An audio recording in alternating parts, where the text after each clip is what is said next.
todos, pues bienvenidos a esta segunda sesión del segundo Foro Liberal 2016, hoy dedicado a la política. Y contamos pues con tres ponentes de excepción que les voy a presentar a continuación. Recordar que este es un foro organizado y promocionado por la Asociación Estudios de Axiología, que preside y fundó el doctor José María Méndez. Bueno, es también un obligado a agradecer al Colegio de Doctores y Licenciados la cesión de este magnífico salón de actos. Y bueno, pues les recuerdo también que afuera hay una mesa con libros del doctor Méndez, sobre todo esa introducción a la axiología, que es un trabajo de síntesis de su gran obra, que es el Tratado de Axiología. Merece la pena por lo menos acercarse a echarle un vistazo. El coloquio, pues tenemos hasta las 9 básicamente, tendrán turnos de palabra que yo iré regulando, o intentaré hacerlo, para que luego puedan también disponer de un turno de intervenciones ustedes. Paso a presentar entonces a los ponentes. En primer lugar tengo a mi derecha a Francisco Rosell, es adjunto a la presidencia de Unidad Editorial y su director de foros. Es analista también de Antena 3, o sea, como analista político en Televisión Española. Le podemos escuchar en numerosos foros pues debatir sobre política, ¿no? Por supuesto, recordar que fue el primer corresponsal en Madrid para el Correo de Andalucía. Pronto pasó a ser director del Diario 16 de Andalucía durante más de una década y después también director, fundador del Mundo de Andalucía, donde ha desarrollado una labor impagable, yo creo, al servicio ya no solo del periodismo, sino de este país, digamos, destapando literalmente casos como tan complejos, ¿no?, tan polémicos como el propio asunto de los seres, ¿no? Es, por lo tanto, un periodista especializado en política, en investigación, y de grandes titulares, por los datos. Luego, destacar sobre todo el año pasado, cuando vino aquí, ya contamos con él, le presenté como director del Mundo de Andalucía, cosa que efectivamente era, pero ya desde 15 días antes ya era director de foros y adjunto a la presidencia de Unidad Editorial. Tuvo la gentileza de no corregirme, no decir nada, lo cual dice mucho en su favor también, pero es obligado decirlo hoy aquí. Y en el año que ha transcurrido, y le tenemos hoy aquí, es un privilegio, ya verán, porque la labor que ha desarrollado como director de foros es apabullante. Yo veía muchos datos, pero le pedí si me podía reunir un poco la actividad que ha desarrollado, y es que es increíble. O sea, tiene pues el ciclo La España Necesaria, vean ustedes, pues con Mariano Rajoy, Pedro Sánchez, Alberto Rivera, Pablo Iglesias, los presidentes de la COE, de la Cámara de Comercio, del Tribunal Supremo. Es decir, esto es un ciclo, ¿no?, organizado por él, dirigido por él. Otro ciclo Tribuna Autonómica, pues con el señor Urkullu, con Núñez Feijóo, Emiliano García Paje, Cristina Cifuentes, en fin. Ciclo Pensar en España, una agenda para el cambio, con unos temas pues fascinantes sobre las pensiones, la crisis demográfica, la sostenibilidad del estado de bienestar. Ciclo Mundos al Encuentro, pues con temas fascinantes también. Encuentros electorales con Pedro Sánchez y Albert Rivera, o un convenio que hicieron con la London School of Economics, ¿no? Pues aquí pues hablando del Brexit, de las elecciones en Estados Unidos, pues con invitados también de primer nivel, ¿no? Luego hay 2 foros de cultura y uno destinado a toros, que también yo creo que es un tema pues candente, ¿no? Entonces, bueno, pues es un lujo contar con don Francisco, ¿no? Tenemos a su derecha a Joaquín Vila. Bueno, recordar que va a hablar de este tema paradójico, es el liberalismo sin liberales, ¿no? Es el tema que ha escogido, ya veremos. Tenemos a Joaquín Vila luego, director del Imparcial, el Imparcial Digital, desde su fundación, si no creo mal, es en el año 2008, ¿no? Bueno, un diario fundado y presidido por Luis María Ansón y editado por José Varela Ortega, ¿no? Bueno, don Joaquín Vila tiene una trayectoria también impresionante, es una persona, yo creo, también de referencia en el mundo del periodismo en España, ¿no? Podemos decir que en la década de los 80 pues la desarrolla en el diario ABC, donde ha sido jefe de la sección de cultura, enseguida redactor jefe de Nacional, y muy pronto ya subdirector de información. Llega a ser, pues se dice, el subdirector más joven de España, por lo menos en el diario ABC, ¿no? Luego pasa al diario La Razón, ya, y como director, entra como primer director del diario La Razón, ¿no? Eso es en el año 98, pero antes hay un tema muy interesante del que a lo mejor pues no vamos a hablar, ¿no? Pero es la aventura de lo que pudo ser esa plataforma de Televisa en España, ¿no? En la que él estaba también al frente de ese proyecto, ¿no? Y él decía, hubiera sido una gran plataforma, nos habríamos, el primer canal de 24 horas de noticias, nos hubiéramos adelantado a CNN+, todo estaba preparado, pero el fundador se murió y el hijo cerró el chiringuito. y ahí acabó la aventura de la plataforma que podría haber cambiado el panorama mediático a ese nivel en España. Bueno, pues aquí tenemos también al testimonio de primera magnitud, ¿no? Yo creo que como director de Imparcial está desarrollando una labor importantísima y yo pues tengo el privilegio de colaborar de vez en cuando en ese periódico que he creado pues directamente por el abuelo de casi nada. Nos va a hablar del liberalismo y los partidos políticos, cosa que sabe pues tela de este tema. Y luego tenemos pues a Pito Maestre. Yo a Pito Maestre ya le he presentado, creo que es la tercera vez que le presento en algún foro, el primero en la Embajada de México en España. Aquí presenté también un libro suyo, Otra realidad de diario filosófico. Es un placer presentar a Pito Maestre, ¿no? Catedrático de filosofía, mi catedrático, como pueden decir pocos, que tiene una cátedra a su nombre, es decir, una Universidad de México tiene la Cátedra de Pensamiento Hispanoamericano Agapito Maestre. Esto, o sea, tener una cátedra está bien, pero ya que tengan en vida una cátedra a tu nombre, ya es algo, y yo creo que a él le honra, ¿no? por todo el trabajo que ha realizado y bien merecido, ¿no? A lo largo, digamos, de su trayectoria por la historia de Hispanoamérica, ¿no? Y el pensamiento en español, ¿no? Ha sido consejero de Educación en la Embajada de España en México, experiencia que reflejó en un libro fundamental, yo creo que es el Diario de México 2014, que yo espero que se reedite muchas veces y que le dé más salida a ese Diario de México fascinante. Es analista político en el Imparcial, en El Mundo, Libertad Digital, es radio, o sea, Pito Maestre a lo mejor en una semana pues va sacando varias tribunas, trabaja a la velocidad del rayo, y luego sobre todo pues en su perfil destacar su obra, ¿no? Es una obra ya muy considerable, podemos decir pues una obra política donde tiene títulos ya que se remontan a principios de los años 90, destacar quizá como una obra de madurez de política es La escritura de la política del año 2000, es un libro, yo creo que él considera un libro en su obra, en su producción política importante. Luego, sin salir de la política, porque hablamos de la política en el estilo orteguiano, ¿no? Entonces la crónica cultural, la crónica nacional, tienes sobre todo El fracaso de un cristiano, el otro Herrera Oria, un libro también pues muy considerable, al hilo con otros latidos culturales, otra realidad. Se atrevió a hacer una crónica a tiempo real de la emergencia del partido Podemos. Él mismo pues hará luego su valoración a lo largo de los años de lo que fue esa tarea, pero tuvo el valor de hacer una crónica día a día de la emergencia de este partido que ha cambiado el panorama político en España, ¿no? Y esto yo creo que tiene un valor, ¿no? Y ahí están todas esas tribunas recogidas en el libro Podemos, Carta Carolina Descalza del año 2015. La obra hispanoamericana, sobre todo destacaremos Meditaciones de Hispanoamérica, y luego pues ha sido introductor y traductor de numerosos volúmenes, de obras, por ejemplo, como unas síntesis de selección de textos de la Ilustración, de Kant y otros, Horkheimer, Donoso Cortés, Arturo Uslar Pietri, María Zambrano, sobre todo José Gaos, el último trabajo que yo he hecho, creo que es al hilo de las confesiones profesionales, estudios preliminares que son de 80 a 100 páginas cada uno, es decir, que dan para un libro, ¿no? Bueno, pues en fin, yo creo que es un privilegio también contar con Agapito y nos va a hablar pues de liberalismo y democracia, que ya adelantaba en el Imparcial en tribuna. Y dicho esto, pues no me queda más que pasarle la palabra ya al doctor Agapito Maestre. Muchas gracias. Muchas gracias. Buenas tardes. ¿Se oye? Pensaba que iba a hablar el último. No por el micrófono, sino porque tienes buena voz. Yo el micrófono no pica. Yo creo que sí que está encendido. ¿Sí? Está encendido, se oye. Bueno, es igual.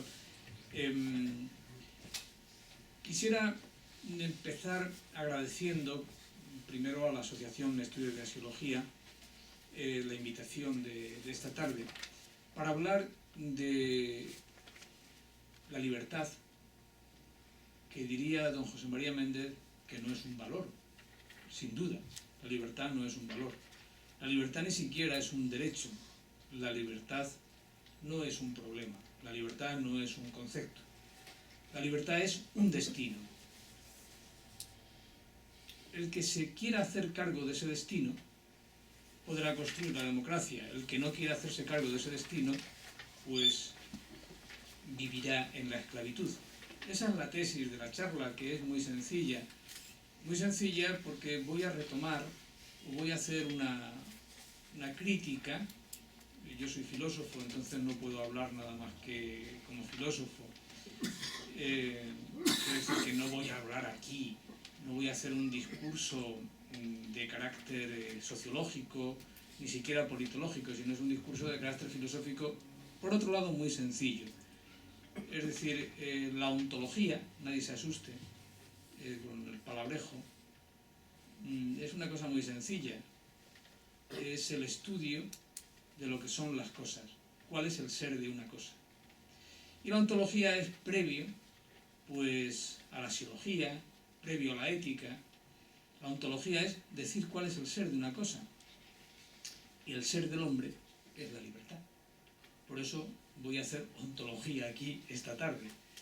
Dentro de una tradición de los que hablamos en español, hay muchos tipos de liberalismo, hay muchos tipos de conceptos de libertad. Ya les he dicho, Kant ha estado no sé cuánto tiempo este hombre que pervirtió el pensamiento clásico y construyó la modernidad, pues hizo de la libertad, pues, ¿qué les voy a contar? Otro pervertidor de la noción de libertad pues, fue San Agustín. Pero la libertad política nunca fue un problema en el mundo griego, nunca. Por eso digo que voy a hablar en términos muy de la tradición española, muy de la tradición clásica. La libertad no es un problema, la libertad no es una categoría, la libertad no es un concepto, la libertad es un destino. O sea, estoy hablando de Cervantes, estoy hablando del Quijote. Es bien sencillo, ¿no? Ahora bien, para ser libre hay que aceptar el destino. Naturalmente estoy hablando de un destino que nada tiene que ver con el destino de la fatalidad, nada tiene que ver con, pues en fin, con eso que no podemos, el ser humano pues tiene unos límites, yo no puedo cruzar una pared, no estoy hablando de ese destino, no estoy hablando de la fatalidad, estoy hablando del destino del ser humano que se define a través de la libertad. O sea, el ser humano es libre o no es. Querer ser libre es el segundo paso. La ontología dice que el ser humano, pues se puede demostrar que es libre, su destino es la libertad, pero hay que querer ser libre. Y esto en el pensamiento español es una singularidad con respecto al pensamiento moderno europeo. Con respecto, cuando hablo de la modernidad, pues hablo de Kant fundamentalmente, de este gran pervertidor de las grandes categorías del mundo clásico, ¿no? Fíjense ustedes, era pervertidor Kant y que hablaba de que, bueno, el filósofo podía ser filósofo de la libertad a determinadas horas y cuando era funcionario del Estado no tenía que aceptar el Estado. Es pervertidor, o sea, es la filosofía del Delerte, es la filosofía racionalista, la filosofía del que está al margen de la realidad. Es un pensamiento de carácter contrafáctico contra los hechos. No, estoy hablando de un hecho, de algo que es real, que es que el ser humano es libertad, es su destino. Pero tenemos que aceptarlo, tenemos que aceptar ese destino, tenemos que querer ser libre. Y aquí la cosa ya es más complicada. Aquí hay mucha gente que no quiere ser libre, no acepta su destino. ¿Por qué? Pues, bueno, a lo largo de la historia, el pensamiento español, la tradición española, bueno, lo ha explicado de muchos modos. Cervantes lo explica, los grandes filósofos liberales españoles, por ejemplo, Ortega lo ha explicado fantásticamente, creo que ha sido el más grande pensador que ha dado España en el siglo XX, de la libertad. Más aún, su noción de libertad es infinitamente superior pues, a la que puede tener un liberal sajón de origen ruso, Isaiah Berlin, con su noción de libertad negativa y libertad positiva. Bueno, eso es, hay que categorizar, hay que conceptualizar. No, para Ortega la libertad es un destino. ¿Y qué significa un destino? Es ser, dice Ortega, libre dentro de una fatalidad. Hay una pensadora que sigue a Ortega muy de cerca, que se la ha querido separar de Ortega, pero mantiene la misma idea, que es María Zambrano. Y viene a decir, pues, ¿qué es la esperanza? Bueno, es la esperanza rescatada de la fatalidad es la libertad verdadera. Es decir, vivimos en una fatalidad, tenemos que hacernos cargo de lo que hay. Es decir, queremos ser libres. El ontólogo, el que hace ontología, pues dice, ¿cuál es la fatalidad en la que vive España? Pues es evidente. Es una fatalidad que la arrastramos pues desde 1898, bueno, quizá antes, ya la visualizó muy bien el primer historiador de España, que fue Quevedo. La primera historia de España la escribió Quevedo, y ya Quevedo se planteaba que el problema que tenía España es ¿qué es España? ¿Qué es la nación española? Y es obvio que hablar de liberalismo en España es hablar de nación española. Es decir, los liberales españoles, en cualquiera de sus versiones, han tenido un objetivo: querer ser libre a través de la nación. No, la nación es una cosa muy sencilla. La nación es el pueblo, la cultura. La nación, en principio, es eso que ha determinado a los españoles históricamente. Por históricamente no entiendo el pasado, ojo, sino en cada momento de la historia es la relación del pasado con el presente y con el futuro. La historia no es el pasado, no es el pretérito. La historia es la síntesis de pasado, presente y futuro. Por lo tanto, el querer ser libre no es otra cosa que el definir, el determinar, el querer ser libre a través con otros. El ser humano, es obvio, también, que se determina, en esto el libro primero y el libro segundo de la política de Aristóteles sigue siendo fundamental. El ser humano es humano en la política. ¿Por qué? Es la segunda línea que nadie lee de Aristóteles, porque tiene capacidad de logos, de palabra, es decir, porque puede intercambiar palabras, y eso es la política. Bien, en el caso del liberalismo español, que es diferente al del liberalismo sajón en cualquiera de sus versiones, la libertad es querer la libertad, querer nuestro destino, querer ser libre. Evidentemente eso significa que los liberales españoles han tenido como obsesión siempre construir la democracia, construir la política, construir, diríamos hoy, sobre todo a partir de la Revolución Francesa, construir el Estado. ¿Qué es construir el Estado? Es darse, la nación, el pueblo, se da, por así decir, unos mecanismos para que haya una gobernanza de la nación en la sociedad. Es decir, la relación entre nación y Estado en el liberalismo español es muy sencillo. No se puede hablar de Estado nacional sin los liberales españoles. Luego el liberalismo se podrá transformar en el 19 en el Partido Conservador, en el Partido Liberal, en el Partido Reformista. Bueno, se puede traducir de muchas maneras, pero siempre esa idea es clave. No hay posibilidad de querer la libertad sin construir un Estado nacional. Y nuestro problema siempre ha sido en que no hemos conseguido nacionalizar el Estado. Este es un problema capital en España, lo he señalado desde Quevedo hasta hoy. Podría naturalmente ejemplificarlo con cifras históricas de algunas grandes asociaciones liberales, como fue la Liga de Educación Política vinculada al Partido Reformista de Melquiades Álvarez, o la Asociación al Servicio de la República. Y esos son inventos que ha habido, me podría ir al siglo XIX, naturalmente, y en el siglo XVIII las sociedades de amigos del país, etc.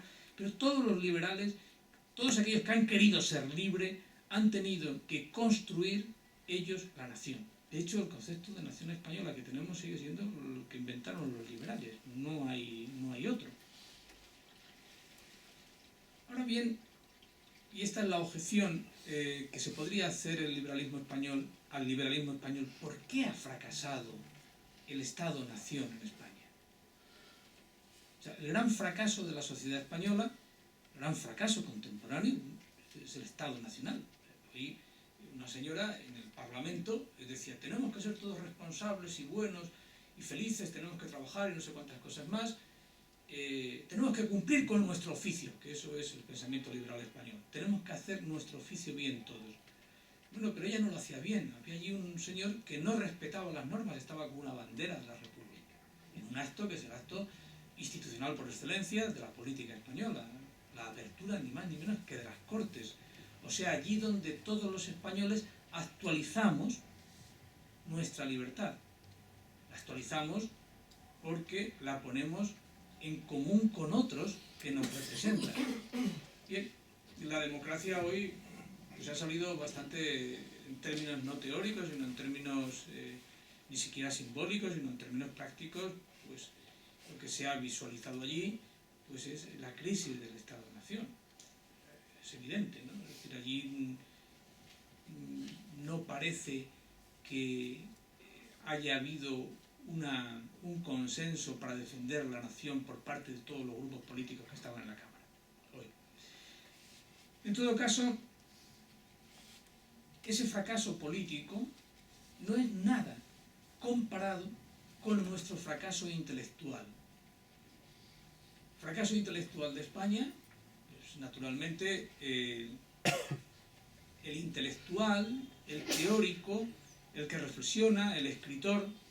Tenemos una gran tradición en España, en el ámbito artístico, en la pintura, en la arquitectura, en la literatura, que es grandioso, que es la llamada tradición popularista, que tampoco tiene que ver nada la tradición popularista de nuestra cultura con la alemana, o con la sajona, o con la francesa. La tradición popularista es una cosa muy sencilla, muy sencilla. El poeta es popular, el filósofo es popular, está en la calle, toma de la calle un material que lo reelabora y se lo devuelve otra vez al pueblo. Lo voy a hacer mucho más sencillo para hacerme entender. Nadie necesita un traductor para leer el Quijote. Nadie necesita un mediador para ver un cuadro de Velázquez. Nadie necesita, bueno, un libro de apoyo para leer a Ortega. Nadie necesita, ¿cómo diría yo?, un intérprete para leer el sentimiento trágico de la vida de los hombres. Nuestra cultura, en el ámbito literario, en el ámbito filosófico. Bueno, en España ha salido muchísima filosofía siempre.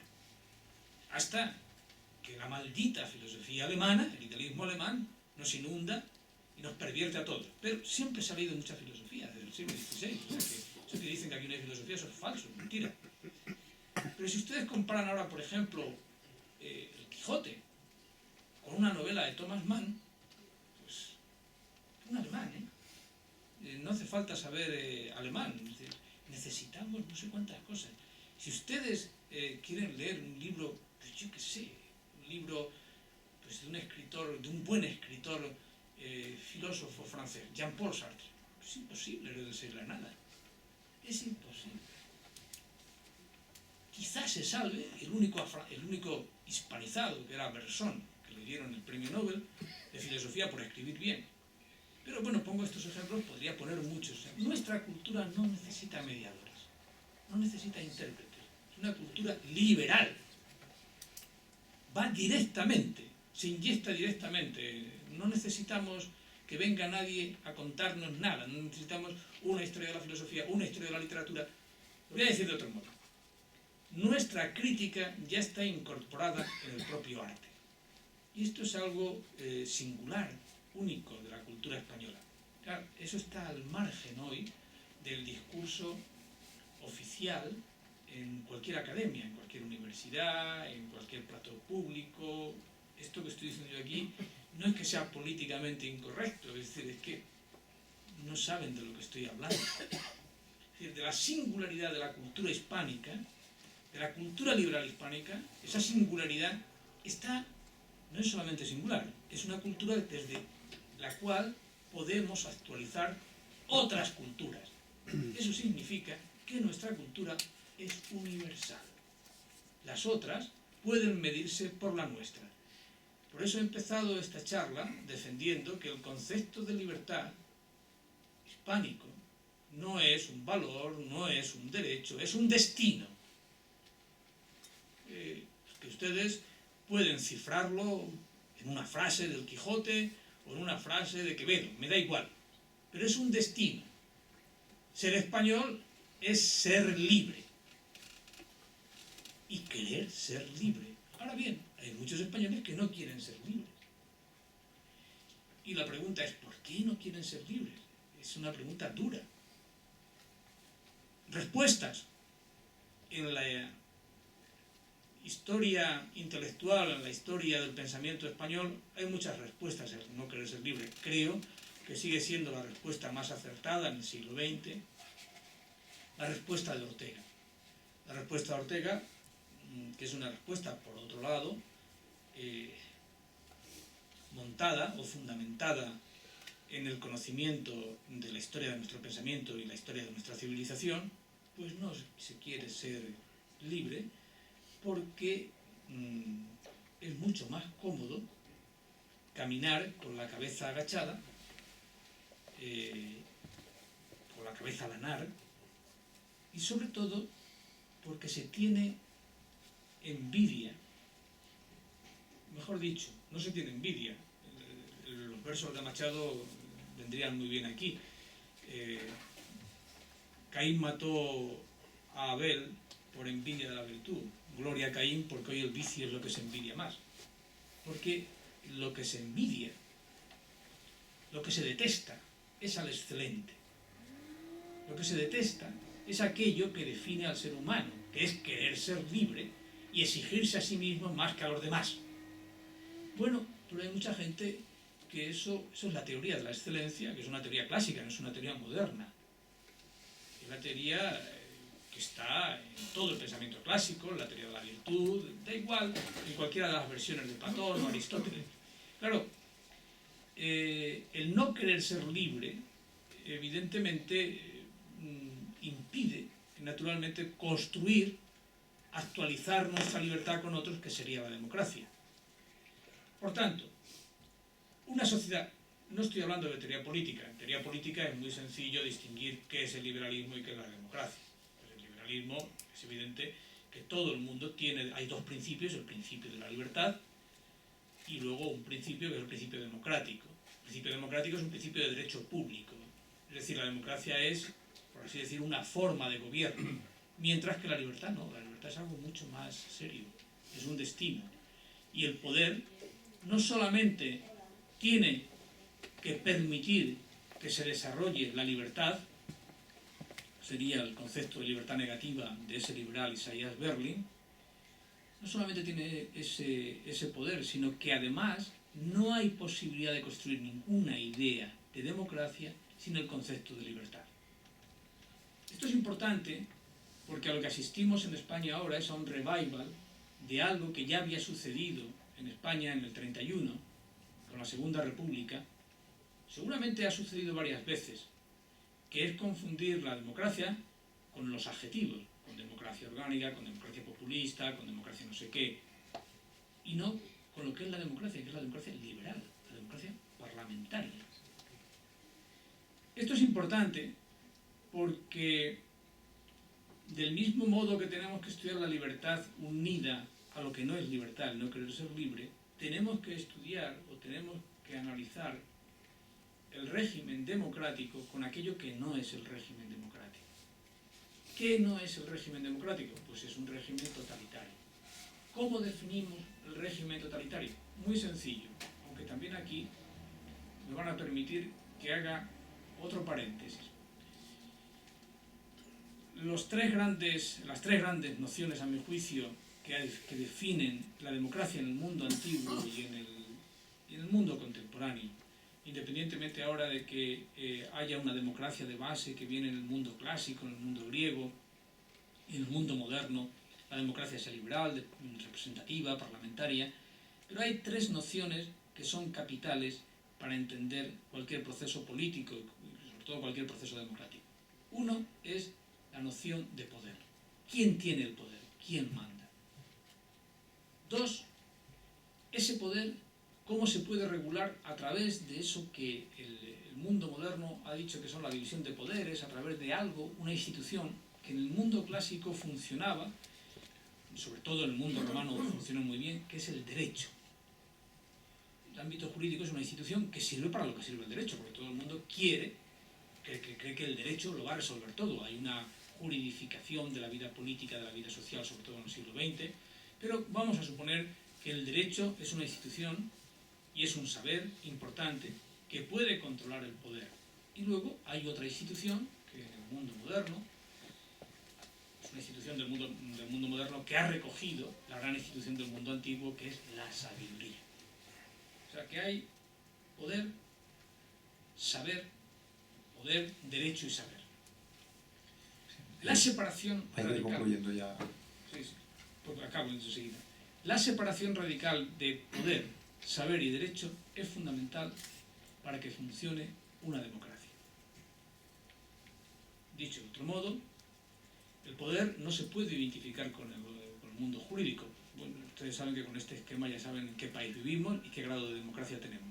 Cuando el poder se identifica con el derecho, y cuando el derecho se identifica con el saber, o me da igual, cuando la sabiduría, cuando el conocimiento se identifica con el poder, es conocimiento aquello que da, que dice el poder, y cuando el poder se identifica con el derecho, estamos en un régimen totalitario.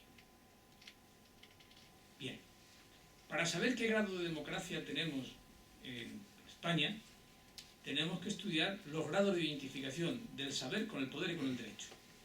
Se quedarían asombrados. Prácticamente, ahora me decía mi amigo Luis Gallego que va a la NECA, que trabaja ahora en la NECA. La NECA es una cosa ahí rara del Ministerio de Educación para evaluar lo que hacen los profesores, los investigadores. Evalúan muy mal, porque casi todos los grados de acreditación que dan es lo que dice el poder, que es el saber. La NECA es un lugar para definir qué es el saber, pero lo definen los poderosos, que tiene el gobierno. Los sistemas de acreditación hoy mundiales que hay, bueno, en España son terroríficos, pero son los mismos que tenemos en Europa. O sea, ¿quién dice qué es el saber? Lo dice el poder. ¿Qué quieren ustedes que les diga el derecho? Pero bueno, ese es el modelo de un régimen totalitario. La identificación de saber, poder y de derecho. Esto nos llevaría muy lejos. Hay tratados y tratados sobre este asunto.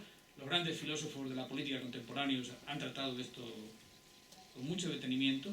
Y casi todos han tenido que recurrir siempre a un aspecto muy elemental y muy sencillo con el que yo he comenzado, y es la libertad.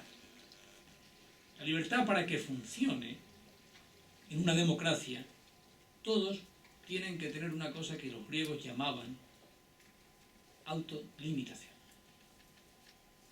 Es decir, si no nos autolimitamos, ya puede haber mucho derecho, ya puede haber mucho saber, no funciona nada. Es decir, ¿para qué voy a poner ejemplos de la vida política del último año que llevamos? Aquí no se autolimita nadie. Es más, el presidente del gobierno ahora es decir, llevamos un año sin gobierno, la culpa la tienen ustedes. Bueno, seguramente tiene algo de razón, pero a lo mejor el otro también tenía algo de razón. Aquí no se autolimita nadie. Concluyo, bueno, me gustaría seguir, quiero luego debatir con ustedes algunas ideas que tengo al respecto. Para que funcione una democracia, tiene que ser una democracia de individuos altamente desarrollados. Individuos altamente desarrollados, yo soy un individualista radical, no voy a aquí autolimitarme yo a la hora de definirme. ¿Cómo te autolimitas tú?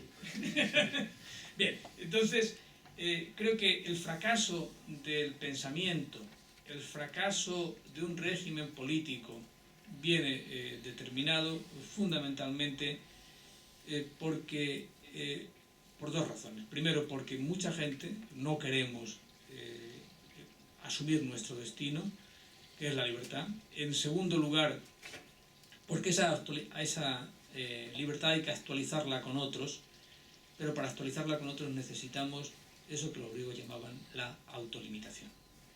Y finalmente, creo que en España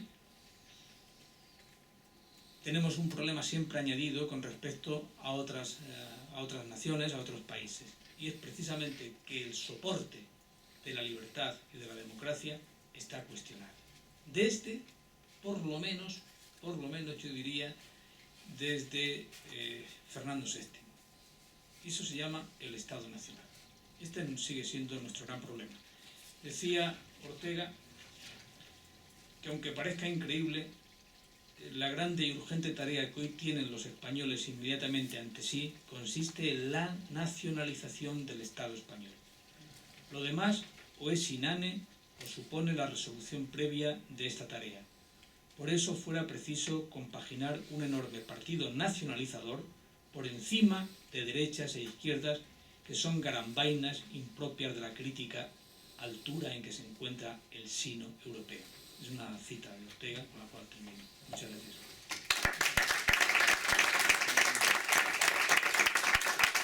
Muchas gracias. Tiene la palabra ahora Joaquín Villar. Muchas gracias, Jorge. Sí, que está cerca para que se grabe bien. Para que se grabe bien en... Ah, perfecto. Yo después de este pico de oro no sé si estoy muy afinado. Bien, yo como bien ha dicho Jorge soy periodista y lo que pretendo es hablar de la actualidad política en relación con el liberalismo. Y allá vamos. Pese al desolador panorama político e institucional que sufre España, voy a lanzar un mensaje de optimismo. Creo que el liberalismo, y en qué mejor foro puedo decirlo que en este, puede ser la clave para salir del atolladero.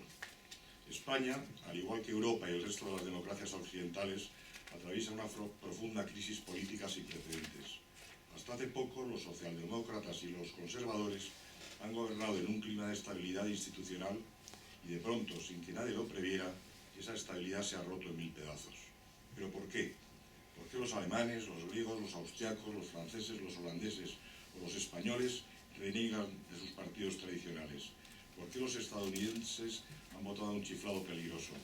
¿Por qué los políticos han pasado a ser considerados casi héroes a convertirse en los más odiados por los ciudadanos? El mejor ejemplo, o el más cercano al menos, lo tenemos en España. En efecto, el PP y el PSOE se han ido alternando en el gobierno dentro de una cierta estabilidad, pero durante esos casi 40 años los dos grandes partidos han creído intocables, impunes, y han abusado del poder hasta el punto de convertir la democracia en lo que algunos ya han llamado la partitocracia, porque lo controlan todo: el poder judicial, los potentísimos medios de comunicación públicos y muchos privados a través de subvenciones, el entramado empresarial, la educación, la sanidad. No hay sector que no sufra esta opresión de la partitocracia. Los grandes partidos se han convertido en el Estado, en un Estado prepotente y opresor.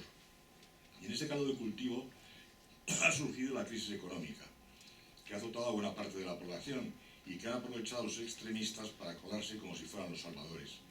Pero los que ahora se llaman populistas son en realidad o los herederos del comunismo más radical y letal, como en España, o los seguidores del fascismo más repugnante, racista y violento, como en Austria, Alemania y Holanda.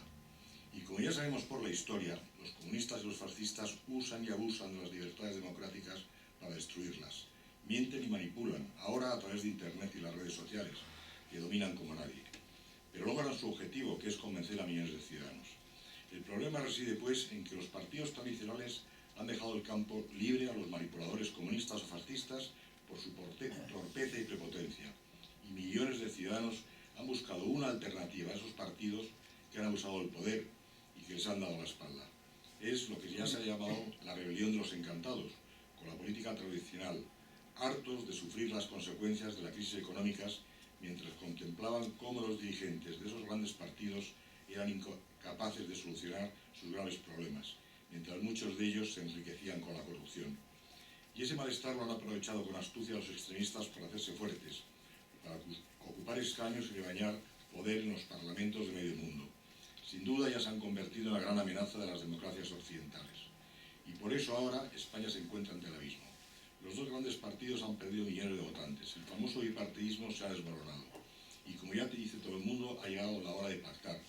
O yo diría, siguiendo con el optimismo que he anunciado antes, ha llegado la hora del liberalismo. Puesto que el mejor punto de encuentro de los partidos para lograr esos pactos que necesita España para regenerar la democracia, para sanear las instituciones, para expulsar a los corruptos y para recuperar la confianza de los ciudadanos. Y es que tras este año de zozobra política que hemos vivido, al final ya gobierna el PP, pero una minoría absoluta. Unos dicen que va a ser una legislatura breve, otros que Rajoy aguantará porque tiene una paciencia infinita y aburre a las ovejas. En cualquier caso, como resulta evidente, solo gobernará si es capaz de llegar a acuerdos con el PSOE y Ciudadanos esencialmente. Pero esa situación, que sin duda es compleja, también puede convertirse en una oportunidad histórica para regenerar las oxidadas estructuras de los partidos y salir del atasco institucional. Solo hace falta que los partidos asuman los principios liberales. En el espectro político actual, donde mejor se encuentra el liberalismo es en el llamado centro, que intenta ocupar con más o menos éxito Ciudadanos. El PP y el PSOE, por lo tanto, para acercarse al centro, tienen que empezar a eliminar sus aristas, esas aristas que a uno le acercan demasiado a la derecha y a otro a la extrema izquierda. O como decía Adolfo Suárez cuando fundó UCD, el centro es lo mejor de la derecha y lo mejor de la izquierda. Volviendo a mi visión optimista, o si se quiere utópica, de la situación actual de la política española, si el PP y el PSOE logran acercarse al centro aplicando los principios liberales, tendrían el camino despejado para emprender, junto con el partido de Albert Rivera, la regeneración democrática que necesita España. Solo así podrían lograr los pactos necesarios y urgentes que reclama la opinión pública. Porque ya es hora de reformar la Constitución, que ha sido una preciosa herramienta para dejar atrás la dictadura, pero que ya se ha hecho vieja. El famoso Estatuto de las Autonomías, por ejemplo, que se redactó para contentar a los nacionalistas, se ha convertido en una amenaza para la unidad de España. Y el meollo de este problema reside en la transferencia de la educación.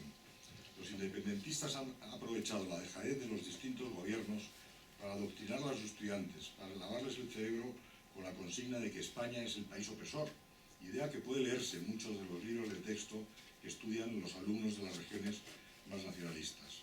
Y así, con el paso del tiempo, se comprueba que los partidos más secesionistas van ganando terreno entre el electorado.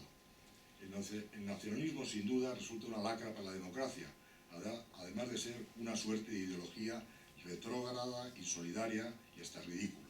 Esto yo creo que Agapito está de acuerdo, lo debería decir antes. Como decía, si repasamos los libros de texto, comprobaremos que los alumnos catalanes, vascos, gallegos o valencianos solo estudian la geografía, la cultura o la historia naturalmente manipulada de sus regiones. Y cada día hablan y escriben peor el español. Sin duda se trata de una tragedia que están sufriendo las nuevas generaciones por la incapacidad de los políticos para evitarla. Una tragedia que está cuarteando España y a la que nadie parece encontrar la solución. En cualquier caso, y al margen de revisar o eliminar la transferencia en educación, también resulta urgente elaborar una ley de largo recorrido, pues en los últimos años hemos tenido una normativa distinta según se iban turnando el gobierno, el PP y el PSOE. Un sistema de educación cada 4 años es un disparate. Asimismo, la reforma de la Constitución debería abordar la ley electoral, que también por contentar a los nacionalistas resulta cada día más injustas. Ha quedado demostrado, por ejemplo, que mantener la provincia como distrito electoral ha sido un error. Hay muchas fórmulas para que gobierne el partido más votado y evitar la parálisis que acaba de sufrir España.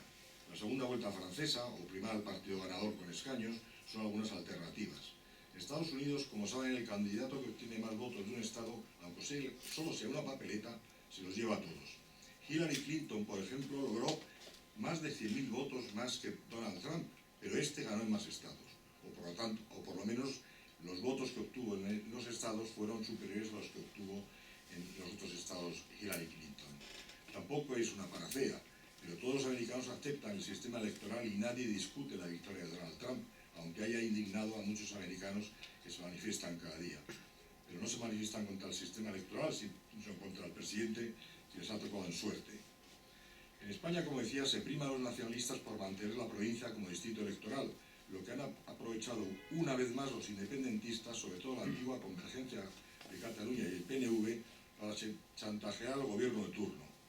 Y así Felipe González y Aznar cedieron a los caprichos nacionalistas para poder gobernar con su apoyo, y por eso ahora los independentistas se han echado al monte. Todavía hoy el PNV pretende que el gobierno de Rajoy ceda sus pretensiones secesionistas a cambio de apoyarle en la votación de los presupuestos generales del Estado. Y ahí están negociando y cambiando cromos. Un trueque siniestro.